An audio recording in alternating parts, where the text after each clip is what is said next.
Quero chamar o pastor Fabiano, que é o nosso preletor aqui desse dia do nosso congresso dos jovens. Deus abençoe, pastor Fabiano, é sempre uma alegria recebê-lo aqui.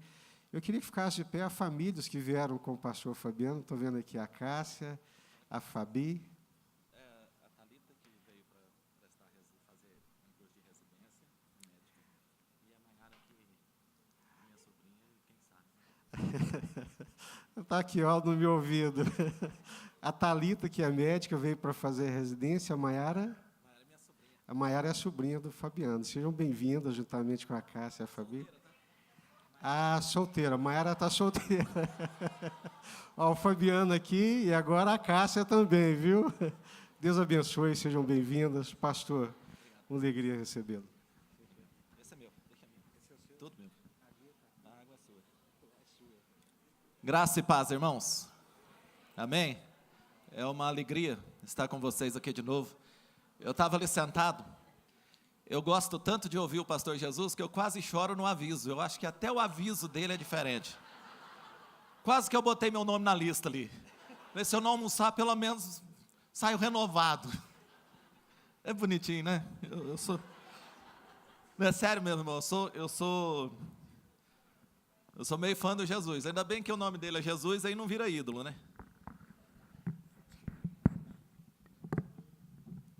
Mas eu louvo ao Senhor por estar com vocês aqui de novo. Duas coisas que eu preciso observar. Primeiro, que hoje de manhã eu devo ter cometido um pecado. O pecado da inveja. Eu fiquei admirado com a camisa xadrez do Arnaldo. Meu sonho é uma camisa xadrez daquela. Quando eu crescer, eu quero ter uma camisa xadrez igual aquela. E depois meu sogro não ouviu esse conselho do Arnaldo, né? É bom ter fartura e não desperdício. Eu achei que ele fez a minha esposa tão bonita que eu achei até um desperdício. É muita beleza numa mulher só, tinha mais 2 irmãs, podia ter dividido com as outras, e elas não estão aqui, então eu posso falar.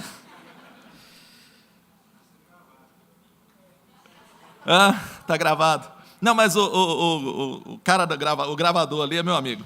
Ele edita depois. Lucas, capítulo 5. Lucas, capítulo 5. Esse texto bastante conhecido.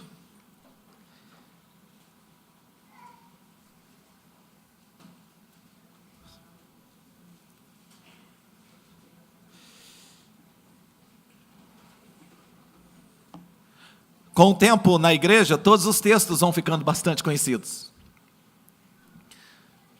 Mas o segredo não é quantas vezes a gente escuta um texto. É como a gente responde àquilo que nós estamos ouvindo. Eu quero lembrar aos irmãos que a palavra de Deus requer sempre uma resposta de cada um de nós. Nós precisamos responder. Sempre que você ouve uma mensagem, sempre que você lê a palavra, você precisa pensar assim: qual é a minha resposta para isso que eu estou ouvindo? Qual é a minha resposta para isso que eu estou lendo? De que forma eu vou me movimentar? De que forma eu vou agir? Qual será o meu procedimento a partir deste momento, a partir disso que eu ouvi, a partir disso que eu entendi, a partir disso que Deus colocou e ministrou no meu coração? Porque a gente precisa ir respondendo. E eu quero refletir com você nesse texto, nessa noite, na esperança de que haja uma resposta. Capítulo 5 do Evangelho de Lucas, diz assim: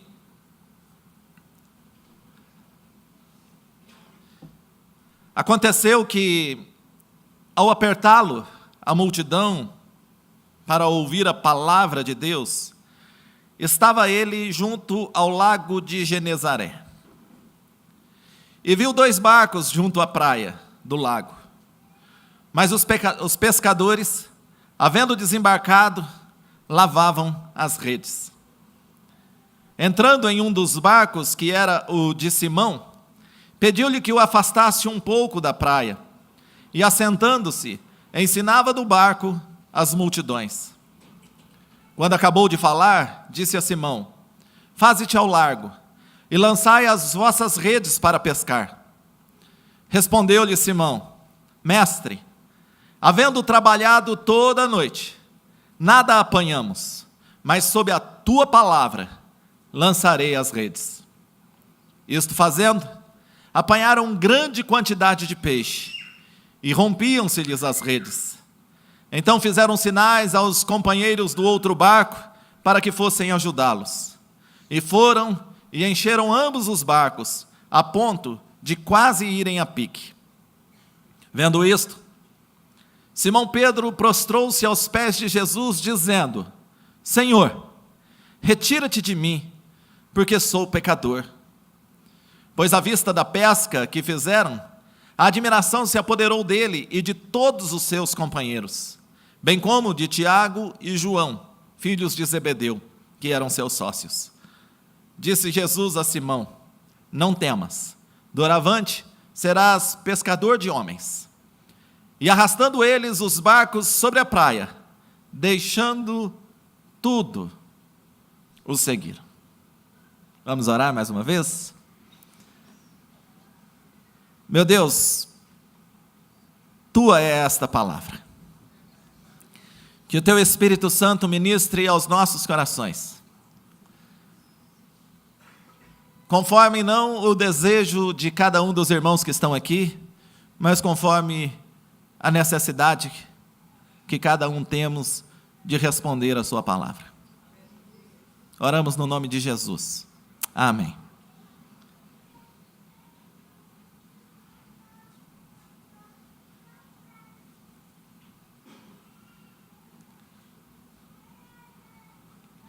Irmãos, essa noite, início de madrugada na vida do Pedro, pescador, foi uma destas noites que a gente quer esquecer. Sabe quando nada dá certo? Quando tudo que a gente planejou em fazer dá errado? Quando você não vê o fruto do seu trabalho? Foi assim com Pedro nessa noite. Durante toda a noite, eles lançavam e recolhiam as redes. E todas as vezes que eles recolhiam as redes, um misto de tristeza, de decepção e de preocupação invadiu o coração daqueles pescadores. Aquele era o trabalho deles. Era com o resultado daquele trabalho que eles sustentavam as suas famílias. Mas naquela noite eles nada apanharam. Absolutamente nada. E já amanhecendo, quando eles voltavam para a margem, Pedro estava com seus companheiros lavando as redes. Não estavam contando os peixes, não estavam vendendo peixes, eles estavam lavando as suas redes. A gente não pode dizer o que Pedro sentia, mas a gente pode pensar o que nós sentiríamos no lugar do Pedro. Nós poderíamos pensar o que nós já sentimos. Quando desejamos fazer algo, quando precisamos de algo, quando nos empenhamos em algo, e nada dá certo. Absolutamente nada dá certo. E a gente é tomado então por aquele desânimo terrível. E junto com o desânimo, é inegável que uma ansiedade começa a dominar o nosso coração. Porque e se não der certo amanhã de novo? E se amanhã o lago de novo não tiver para peixe? E se de novo amanhã nós sairmos, nos mobilizarmos, irmos para o lugar mais fundo, lançarmos a rede e não apanharmos nada de novo? Como é que vai ser? O que vai ser das nossas vidas? E se nós entregarmos o currículo e de novo ninguém nos chamar? E se nós fizermos um negócio e de novo termos prejuízo? E se for falar com aquela menina de novo e ela te disser não? É que eu não sou acostumado a ouvir não. Não saiu disser. Um pouco de dificuldade com a língua portuguesa eu tenho. Sou melhor no Tupi-Guarani. Mas isso começa a incomodar um pouco. E aí a gente vai ficando ansioso. Mas eu queria chamar a sua atenção para essa história, porque essas histórias da Bíblia alimentam a nossa esperança. Porque o Pedro não sabia que por mais que aquela noite tivesse sido uma noite de fracasso, aquela manhã mudaria toda a sua história. E eu queria te chamar a atenção para isso, porque essa é só uma pequena lição nesse texto. Meus irmãos, não se desesperem. O nosso Deus é poderoso para nos surpreender. Quantas vezes eu já fui deitar pensando, meu Deus, como é que vai ser amanhã? Como é que eu vou resolver isso amanhã? Não tem jeito. E você olha para uma parede, olha para outra, você começa a contar. Aqui tem, você tem poucos agora, mas sabe esses forros de madeira? Você deitado na cama e você começa a contar quantos forros daquele tem no quarto. Porque você não consegue dormir, você está pensando, meu Deus, e agora? O que vai ser da minha vida? Ou então, quando, por exemplo, a Fabiana nasceu, já tem 18 anos. Tem 18 anos. Eu brinco que a Fabiana é filha do meu primeiro casamento. Essa mais velha aqui, a do canto de cá, ela é filha do meu primeiro casamento. Porque a Cássia é a minha primeira esposa. Nunca tive outra e espero não ter, a não ser que eu fique viúvo. Já falei para ela que se eu ficar viúvo eu demoro um pouco, mas em 3 meses eu começo a entregar currículo. Fala, gente, pastor, estou bem empregado, sou amigo do Jesus, se tiver uma esperança. Mas quando a Fabiana nasceu, era uma fase muito difícil da nossa vida. E eu estava até falando para o Arnaldo hoje, quem me vê bonito assim, com cara de rico, não sabe por onde eu já passei. Não sabe o aperto que a gente já viveu. E a Fabiana nasceu, graças a Deus, de favor, no hospital de uma tia. E eu conheci a enfermeira. E quando ela nasceu, ela era muito feinha. Muito feinha. Quase toda criança, quando nasce, é feinha. Mas eu achava linda. Só a Cássia que falava para mim, nossa, ela é feinha. Eu falava, não, ela é linda. Mas ela é bem estranha. Bem estranha. E eu ficava olhando para ela, num bercinho, numa jaulinha assim, um negocinho pequenininho de ferro. E eu falava assim, meu Deus, essa menina vai morrer. Porque parecia que ela ia engasgar o tempo inteiro. E o tempo todo, eu ia lá na enfermeira. Você lembra o nome dela? Eu ia lá na enfermeira e falava, tem alguma coisa errada lá. Eu acho que ela está engasgada. Aí a enfermeira levantava, ia lá, olhava e falava assim, Fabiano, dorme. Na realidade, o que ela queria dizer é, me deixa dormir, me deixa em paz. Mas ela falava, não tem nada, está tudo certo. Eu falava, então tá bom. Daí ela falava assim, descansa, fica tranquilo. Eu falava, não, pode deixar, eu vou descansar, pode dormir. Ela ia e eu ficava lá assim, ó. A Fabiana dava fazia um barulhinho para respirar. Eu não sei para que criança faz barulho para respirar, mas ela fazia um barulhinho para respirar, eu falava, está morrendo. Está morrendo. Eu já pensava assim, não vai amanhecer. Não vai amanhecer. Porque o medo, a preocupação, a ansiedade vai dominando o coração da gente. A gente só esquece que nós temos um Deus que cuida de nós. A gente esquece que a Bíblia diz que amanhã é outro dia. E o outro dia, ele é cheio de possibilidades. O outro dia pode ser o dia do milagre. Pode ser o dia da resposta. Pode ser o dia que aquela empresa vai ligar para você e você, não liga mais, mas vai ligar. Você sabe quando é que a empresa nunca liga para dizer para você que você está empregado? Quando você não entrega o currículo. Quando você não bateu nas portas todas e não deixou ali o seu contato. Não dá para ter esperança quando a gente não faz nada.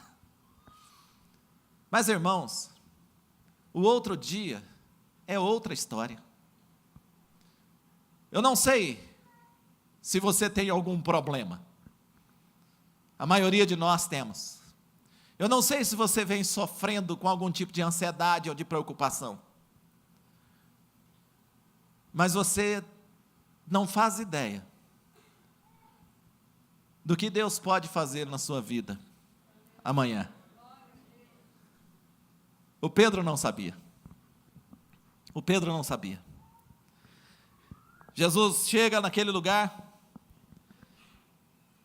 pega o barco emprestado do Pedro, começa a ensinar aquela multidão, e ao terminar ele olha para o Pedro e diz assim, vamos pescar. Naquele tempo, os pescadores ouviam os mestres, mas eles ouviam os mestres naquilo que diz respeito à religião, naquilo que diz respeito à crença deles. Eles não ouviam os mestres naquilo que diz respeito à pesca.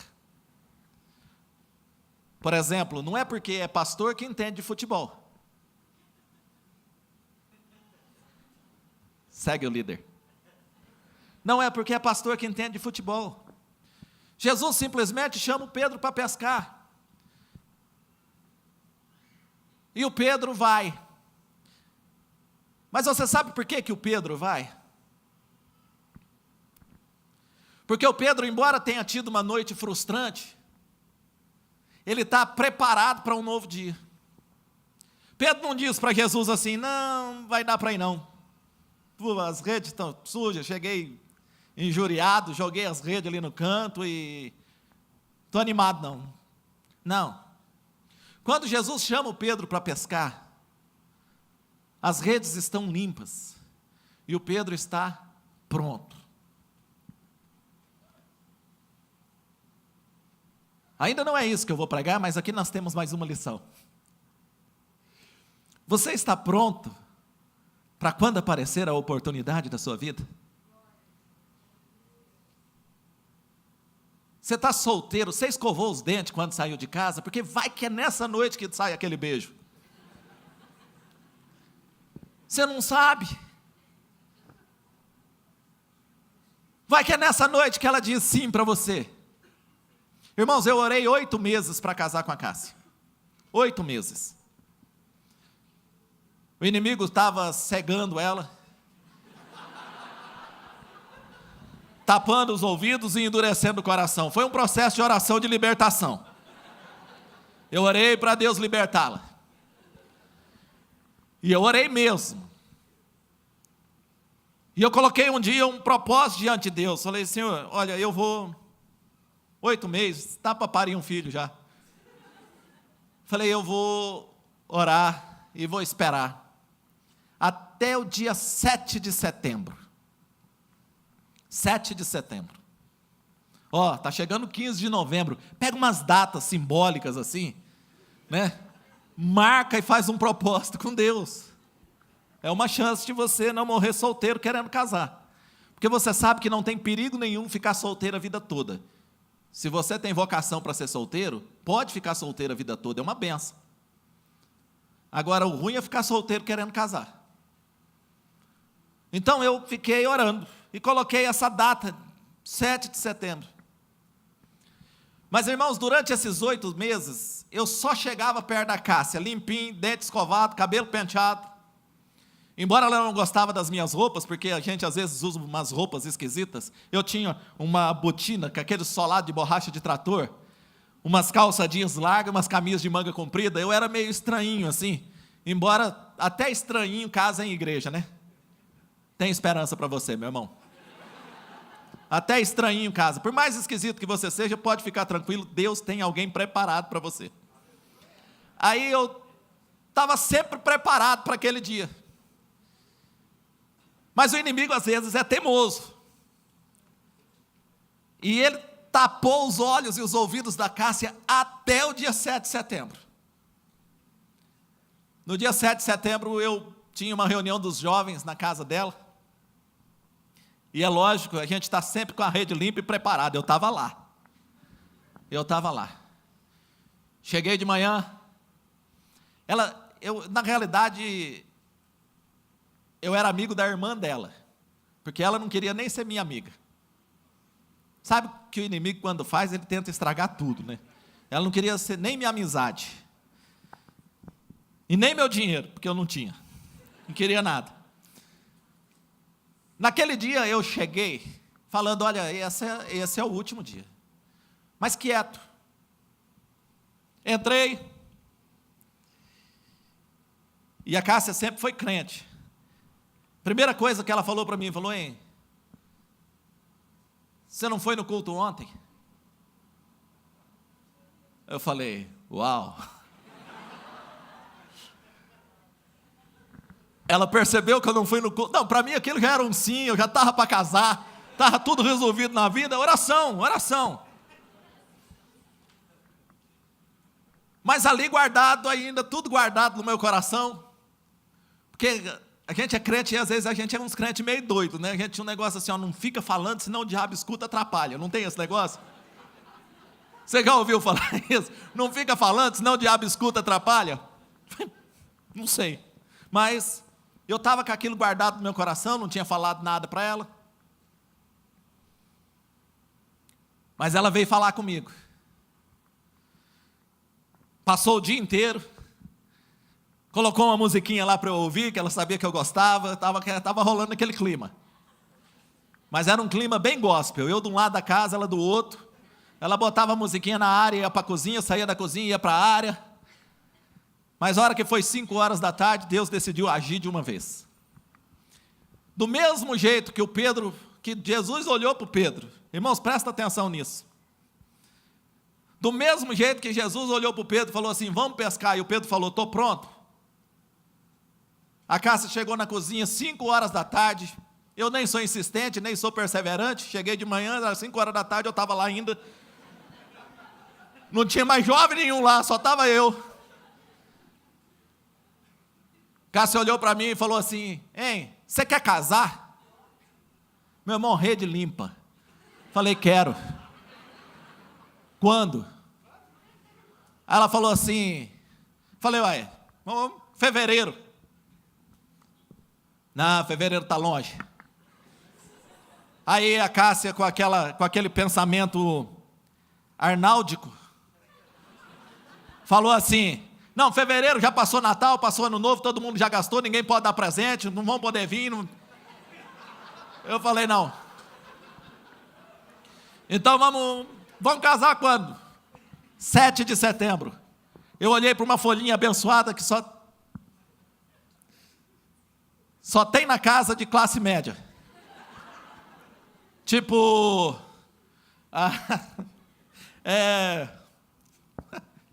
esqueci. Supermercado Bom Dia. Tá lá, aquela folhinha, supermercado Bom Dia. Olhei, e aí Deus dilata tudo assim na frente da gente. Falamos assim, então vamos casar dia 21 de dezembro. Bora. Estou com a rede pronta, filho. Estou prontinho. Terminamos a conversa desse jeito. Não adiantou nada eu também estar com o dente escovado, foi só um exemplo, não teve beijo, não teve nada. Até porque 5 horas da tarde não tem dente que resista uma hora dessa depois de um almoço. Irmão, 5 horas da tarde não é hora de estar beijando ninguém. 21 de dezembro. Avisa sua mãe, seu pai, eu vou avisar minha mãe e meu pai. Tchau.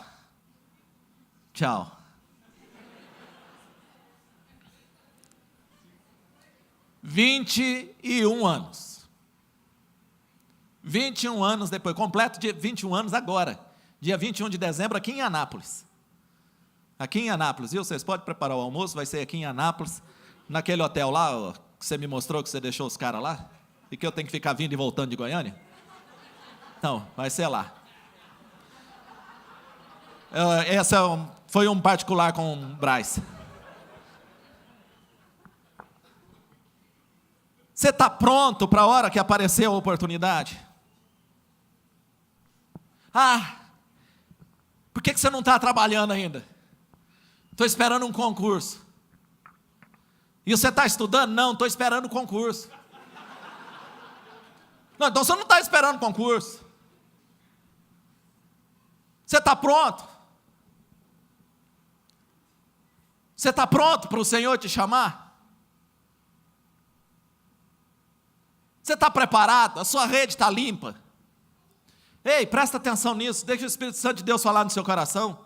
Se nessa noite te pedir a tua alma, você está preparado? Porque a gente acha a coisa mais linda aquele encontro com Jesus. A gente assiste filme espírita, fica aquele gramado verde, todo mundo de branco ali, e a gente chega então do nada, e Jesus abre os braços para a gente, coisa linda. A gente devia sonhar com isso. Mas você está preparado para esse dia? Não, pastor, eu sou novo. Eu não sei se o pastor Jesus teve informação sobre um jovem que morreu lá em Porto Velho. O Ike. Se não estou muito enganado, fiz a formatura dele.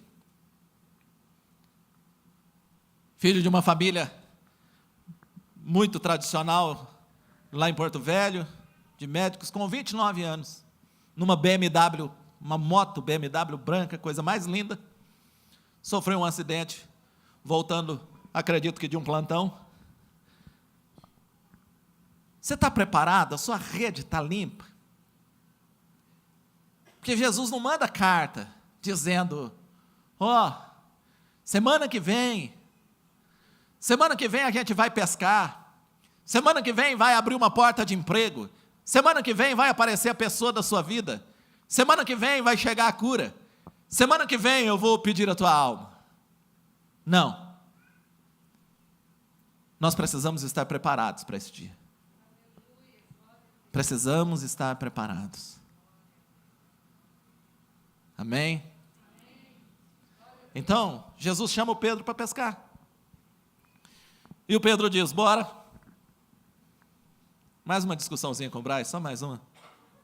Copinho de água só, filho. Mas eu estou ocupado, tem tempo de ficar servindo, não. É porque uns pedem toalhas brancas, outros exigem hotéis. Eu vim mais baratinho pedir para o Braz só 4 copos de água enquanto eu pregava. Mesmo assim, está difícil. O Pedro foi, Jesus mandou ele lançar a rede, e o que o Pedro fez? O que o Pedro fez? Você pode responder para mim o que o Pedro fez? Jesus falou, lança a rede aqui, e o que o Pedro fez? Pedro falou assim, não, aqui não dá peixe, eu já joguei ontem. Não, assim não dá certo. Não, quem entende de pescaria aqui sou eu. Não, quem sabe sou eu. Não. O Pedro obedeceu. Deixa eu falar para você que é inteligente, para você que é culto, para você que é entendido, para você que é bem de vida, para você que é bem sucedido, para você que tem resposta para tudo. Ei, quando ouvirem a voz do Senhor, não endureçais os vossos corações. Não interessa o quanto você sabe daquilo que você faz. Não interessa o quanto você é bom, o quanto você é profissional, o quanto você é especializado, o quanto você é capacitado. Jesus sempre sabe mais do que você. Por isso, quando o Senhor falar, obedeça, simplesmente obedeça. Não, a gente precisa emitir primeiro um julgamento. A gente precisa primeiro fazer uma avaliação. Não, meu irmão. Quando Jesus fala, a gente só obedece. A gente só obedece.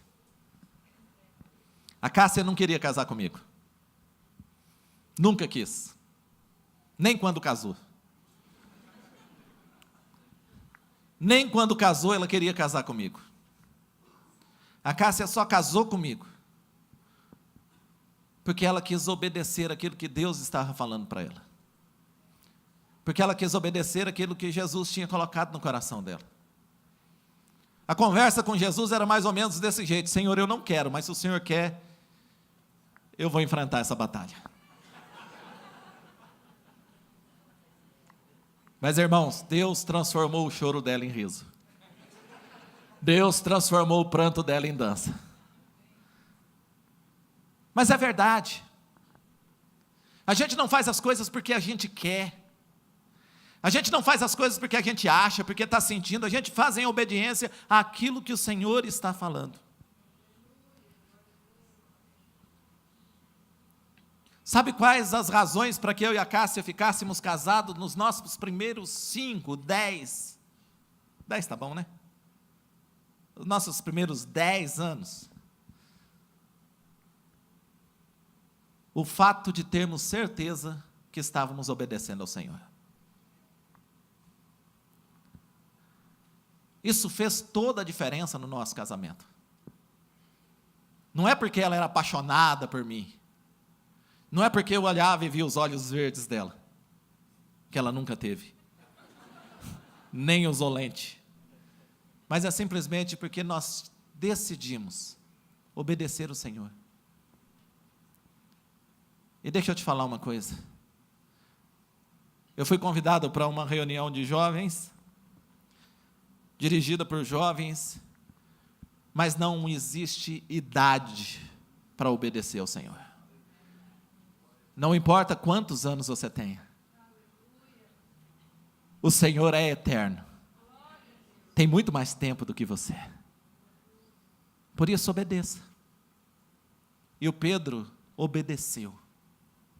E ao obedecer, colheu o resultado da obediência. E a Bíblia diz que eram tantos os peixes, que ele precisou pedir ajuda. Um pouco mais de teologia da prosperidade aqui, dá para fazer um estrago com esse texto, né? Mas não é nessa linha que eu quero pensar com você. Eu quero mostrar para você a reação do Pedro depois dessa pesca e pensar que nós precisamos dar uma resposta para Jesus também.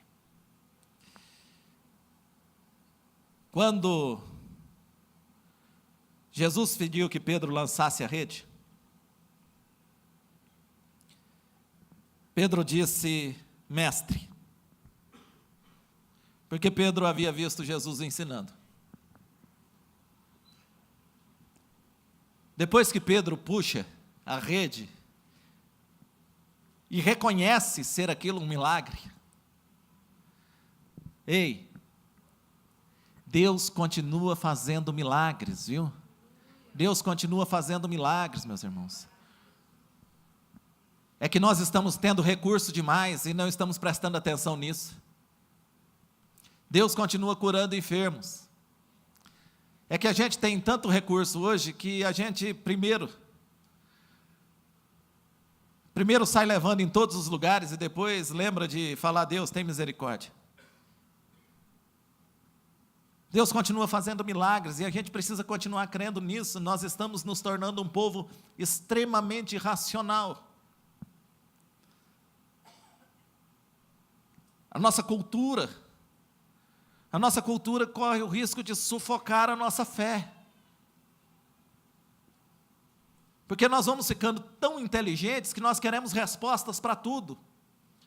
E deixa eu falar uma coisa para você. Milagre é justamente um negócio que não tem explicação. Porque a hora que alguém explicar o milagre, ele deixa de ser milagre e passa a ser ação. Ninguém sabe como acontece, por que acontece. Simplesmente acontece. E a gente crê e glorifica o Senhor por isso. Então, o Pedro, ao ver o resultado daquela pesca, ele reconhece que houve ali um milagre. Ele não olha para o colega do lado e fala assim: chama uma piracema. Não, achamos, pegamos, não veio aqui, está vendo? Ele estava tudo escondido de noite, apareceram agora cedo. Não. O Pedro sabia que aquilo não era natural, ele sabia que aquilo não era normal, e por não ser natural e não ser normal, ele entende que aquele que está no barco dele é muito mais do que um mestre. Ei, Jesus é muito mais do que um mestre. Ele é muito mais do que alguém que ensina ética, moral, comportamento, história. Ele é Deus. Ele não é só um mestre, Ele é nosso Senhor. Ele é Deus. E o Pedro então agora não o chama de mestre, mas ele diz: Senhor, sai do meu barco. Sai do meu barco, porque eu não mereço o Senhor no meu barco. Há algumas lições para nós nesse texto. A primeira delas é que nós precisamos reconhecer mesmo que Jesus é o Senhor. Ele é o Senhor. Lembra que havia uma canção bem antiga que diz que Ele é o Senhor?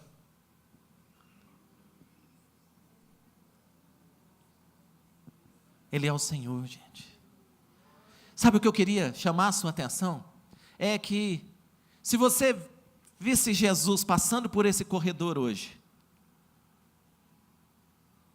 qual seria o seu comportamento?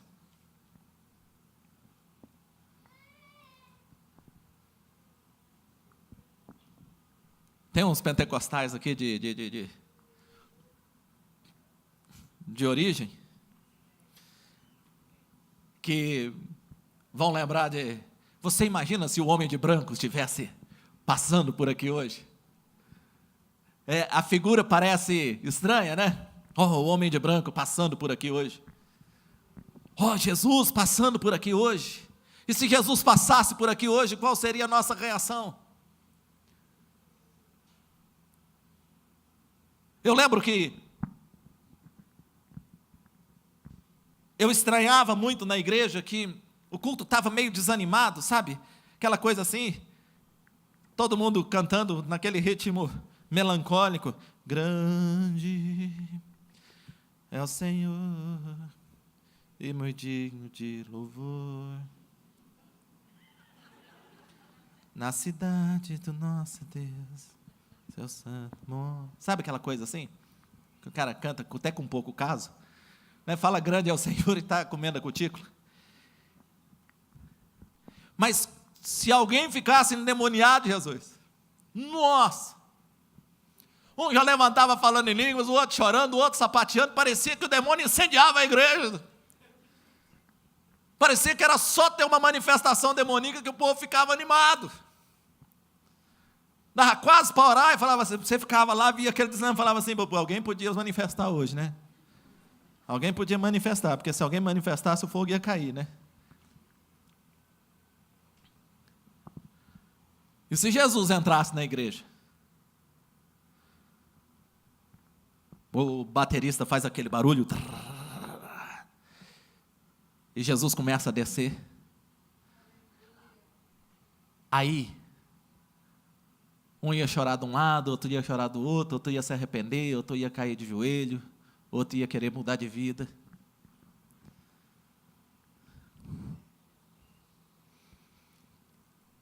Mas por que isso não está acontecendo? Se nós cremos que Ele está nesse lugar. Se Ele disse que onde 2 ou 3 estivessem reunidos em nome dEle, ali Ele estaria. Se nós cantamos, Deus está aqui, aleluia, tão certo como o ar que eu respiro. Está mesmo? Você crê mesmo que Ele está aqui? Ou essa reunião é apenas um teatro? E eu sou o palhaço,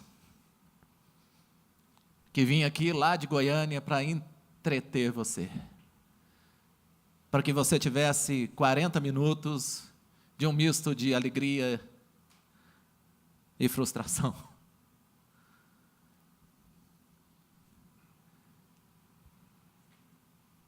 O Senhor está aqui.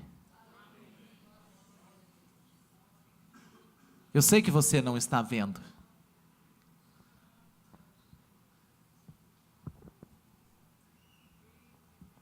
Mas se você quiser mesmo, você pode perceber isso.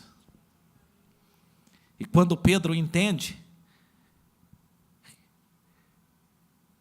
que alguém muito além de um mestre está no barco dele, ele tem a mesma reação do Isaías no capítulo 6. O coração dele se enche de temor. E ele rapidamente tem consciência de que é um pecador. Escuta. Se o seu coração não se encher de temor,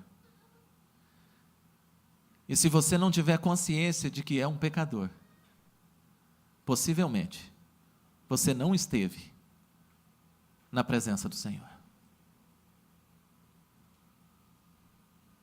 Ah não, pastor, eu só achei um ambiente legal, achei um ambiente agradável, foi uma noite boa. Não, meus irmãos, nós não estamos aqui nessa noite por uma noite boa. Nós estamos reunidos em nome de Jesus, na presença do Senhor, diante da palavra do Senhor, cantando louvores ao Senhor, crendo que o Senhor está neste lugar. E se o Senhor está neste lugar, deve haver temor em nossos corações e convicção de que somos pecadores e que precisamos nos arrepender dos nossos pecados e confessarmos diante de Cristo os nossos pecados e dele recebermos perdão.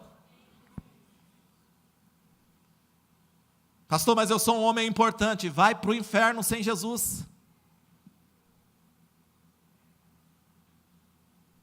Pode ir para o inferno, pode falar que vai para o inferno aqui, Jesus? Não, porque isso intelectualmente, não dá para entender assim. Meu irmão, sinceramente, eu não estou preocupado com o que você entende intelectualmente, eu estou interessado no que a Bíblia diz. E a Bíblia diz que quem crê será salvo. E quem não crê, está condenado. E o Pedro, rapidamente, reconhece que o Senhor está ali, reconhece que Jesus Cristo é o Senhor, reconhece que ele é pecador, e isso é que vai mudar a vida dele, porque não são os peixes que vão mudar a história do Pedro, mas é o fato de reconhecer Jesus como o Senhor, e de reconhecer os seus pecados, porque Jesus responde para ele agora, que ele será uma nova criatura. Ele diz: Pedro, você é um bom pescador, mas eu vou transformar a sua vida, eu vou fazer de você um novo homem, e doravante serás um pescador de homens. E Pedro agora é incumbido de uma nova missão. Olha que processo lindo, gente, dentro desse barco. Pedro reconhece o Senhor, se reconhece pecador, Jesus diz que muda a vida do Pedro, dá uma missão para ele, e ele agora abraça essa missão. Porque o texto termina dizendo que ele deixou o barco sobre a praia e deixou todos os outros equipamentos. Tudo aquilo que era garantia, tudo aquilo que era segurança, Pedro deixou para trás e seguiu Jesus.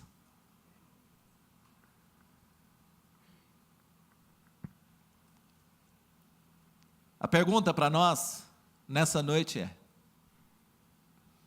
ou as perguntas: você já reconheceu que Jesus Cristo é o Senhor? Que Ele é o Verbo que se fez carne, que encarnou, que Ele é o Deus encarnado, que nasceu da Virgem Maria, que viveu entre nós, que sofreu as tentações que nós sofremos, venceu o pecado, e injustamente foi condenado, foi crucificado, foi sepultado, mas ressuscitou no terceiro dia, está vivo, reina, e voltará para buscar a igreja. Jesus não é alguém que existe para nos agradar e resolver os nossos pequenos problemas. Ele é aquele que veio buscar e salvar o que estava perdido. Eu e você. Você já reconheceu o Senhor? Você já percebeu o seu estado de pecado? A Bíblia diz que nós estávamos mortos em nossos delitos e pecados, amarrados e aprisionados nesse tempo. Mas Jesus ressuscitou e nos ressuscitou com Ele, nos fez assentar nos lugares celestiais. E nos chamou também para caminharmos num caminho de boas obras que o Senhor de antemão já havia preparado. Você alguma vez na sua vida já se reconheceu pecador? Porque quem não se reconhece pecador, irmãos, não se arrepende. E eu não sei se você já percebeu, mas a primeira mensagem de Jesus é: arrependei-vos. Arrependei-vos. E ao nos arrependermos, irmãos, o Senhor faz de nós novas criaturas.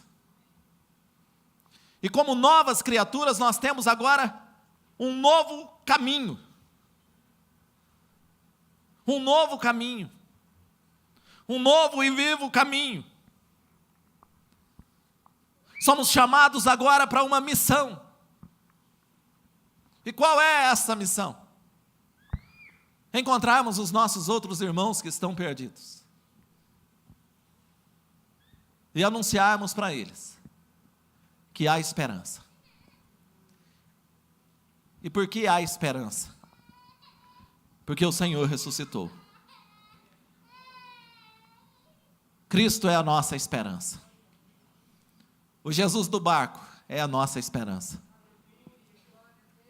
O Senhor das águas, dos peixes, dos mares, Ele é a nossa esperança.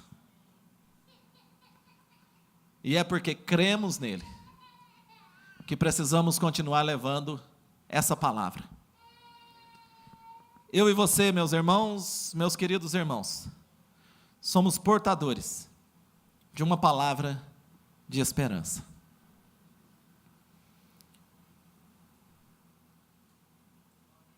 O dia inteiro somos bombardeados nas redes sociais com péssimas notícias, com mentiras, com divisões na política, com ataques e contra-ataques. E às vezes nos vemos engodados, enrolados nisso. Nos falta uma palavra de esperança para este mundo. Nos falta uma palavra de confiança. Nós fazemos coro com os pessimistas, que a gente chama de realista. Nós fazemos coro. As pessoas chegam para nós e dizem assim, não tem jeito, e a gente diz, não tem jeito. Não é que a gente tapa o sol com a peneira, mas a gente sabe que amanhã pode ser diferente, porque o nosso Deus está vivo. E Ele muda a história das nossas vidas, Ele muda a história da nossa família, Ele muda a história da nossa cidade, Ele muda a história do nosso país, Ele muda a história do mundo. Ele é Rei dos reis e Senhor dos senhores e está acima de tudo e de todos.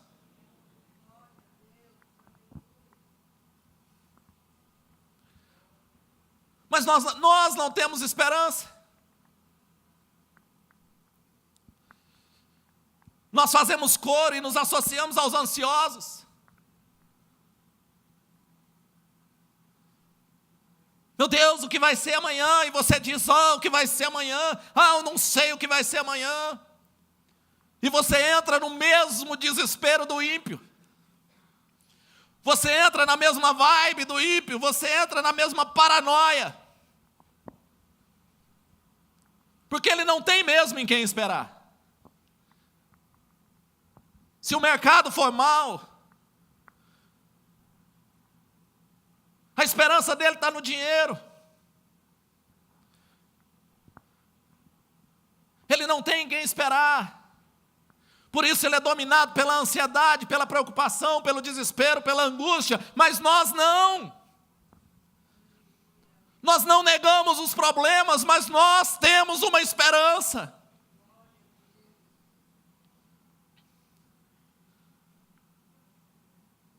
E se nos perguntarem, mas como é que vai ser? Você diz, eu não sei como é que vai ser, mas eu sei que o meu Redentor vive e que por fim se levantará. Eu não sei como é que vai ser, mas eu sei em quem tenho crido e sei que é poderoso.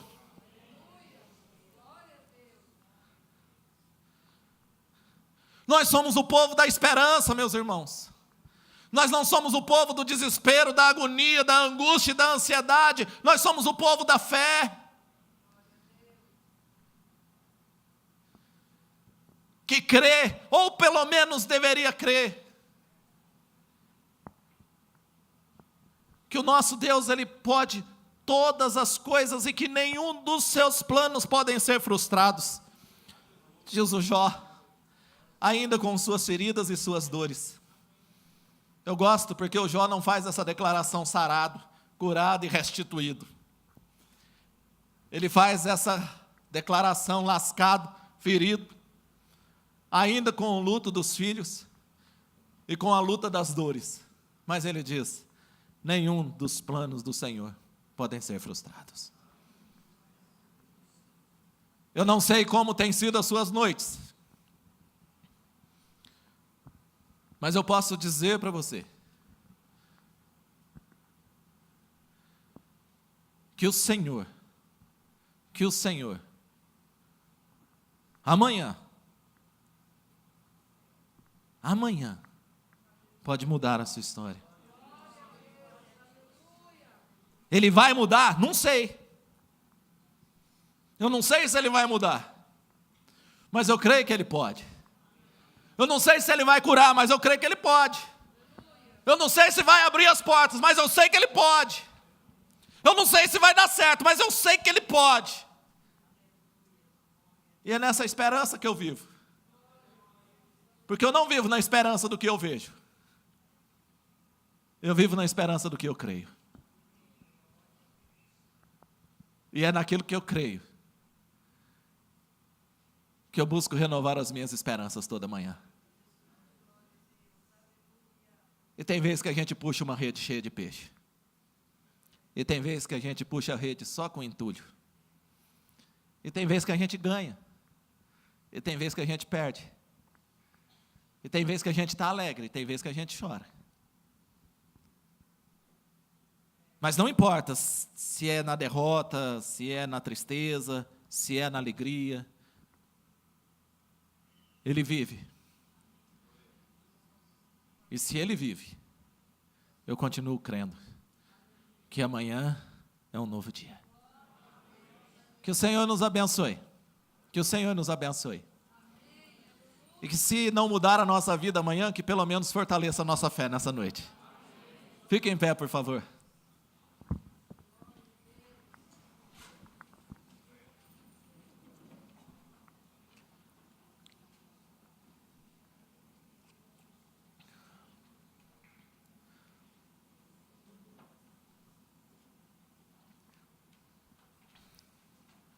Será que a gente arrisca uma música?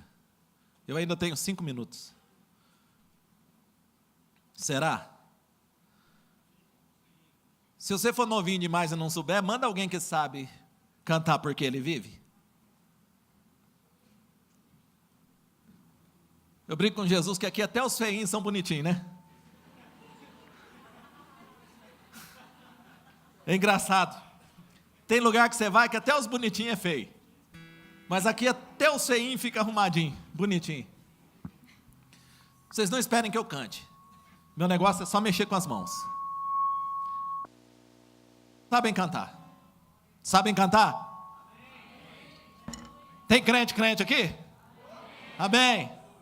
Então vamos lá, o menino você já piorou minha voz, ó. Nem comecei a cantar, você já me desafinou. Quem é que vai puxar aí? Violão? Isso. Os outros nem precisa ligar se não quiser.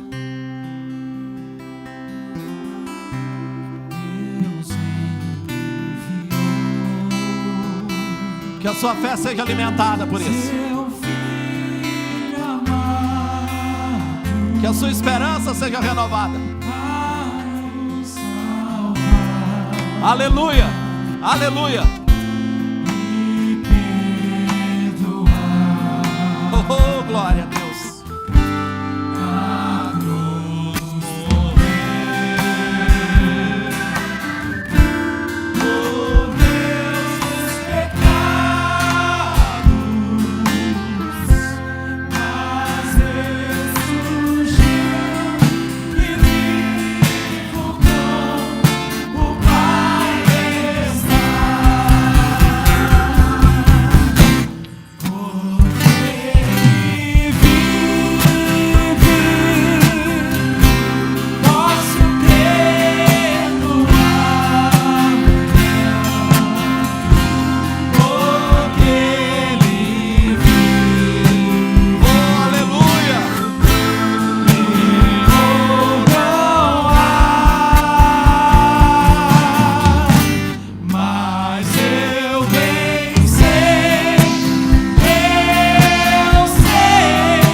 Declare isso.